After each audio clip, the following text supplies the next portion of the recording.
Hi everyone, welcome back to my channel, and in today's video, as you can see by the title, we are going to talk about the 5 signs that you have a shitty hairdresser. And I almost want to apologize for that title, but unfortunately, if your hairdresser is following these 5 things I'm going to talk about, then I guess there's no other word for it.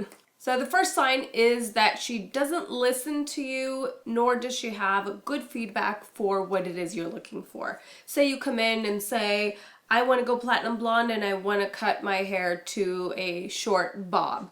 If she just kind of goes, okay, and like starts working, I would be a little alarmed. You want a hairdresser that listens, you want a hairdresser that asks questions to make sure that you both are on the same page. And a good hairdresser will also have both feedback and suggestions for the look you are going for. Oftentimes the client will think they want a bob, but really what they wanted is a long bob. So it's our job as the hairdresser to ask a lot of questions and maybe offer other suggestions if the main goal is not attainable in the first appointment.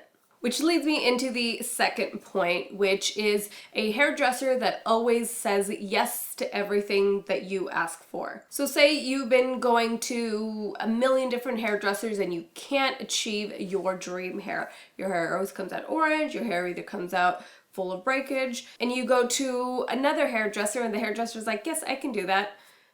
I would question it. If no other hairdresser has been able to do it, why would this hairdresser be able to? Unless they are extremely qualified, unless they are experts in exactly what you were trying to get.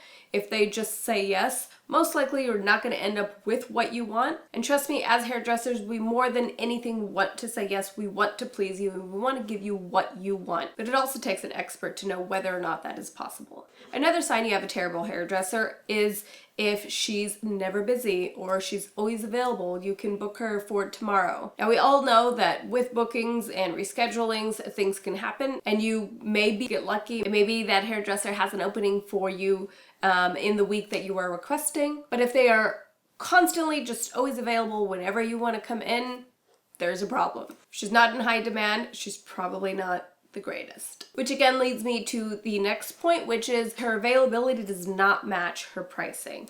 And so this is, say, someone where you can book for tomorrow, but her prices are extremely expensive. Obviously that doesn't really make sense. That most likely means that you are going to get overcharged for the service that you were getting. And I do want to specify that I know it is important to have different ranges in pricing for hair, and I'm not in any way knocking someone that charges less for what they do, but what I am saying is someone that is less booked should not be charging as much as someone that is, say, fully booked. Alright, and now for the final sign that you don't have a great hairdresser is someone that does not get extended education. I think in most fields it is important to learn about the latest and greatest, but I feel the beauty industry specifically is one where you constantly need to know what's up and coming and fresh and new ideas. In cosmetology school one time, I heard the saying that if you were giving your client what you learned last month, you're giving them something old.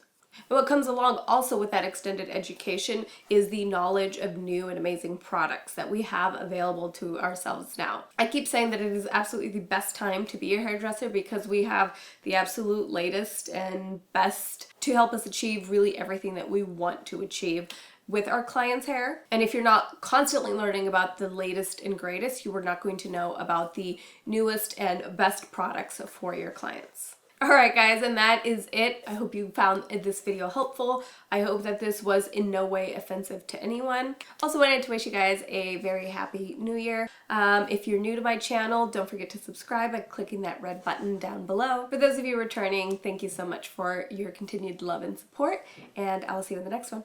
Bye.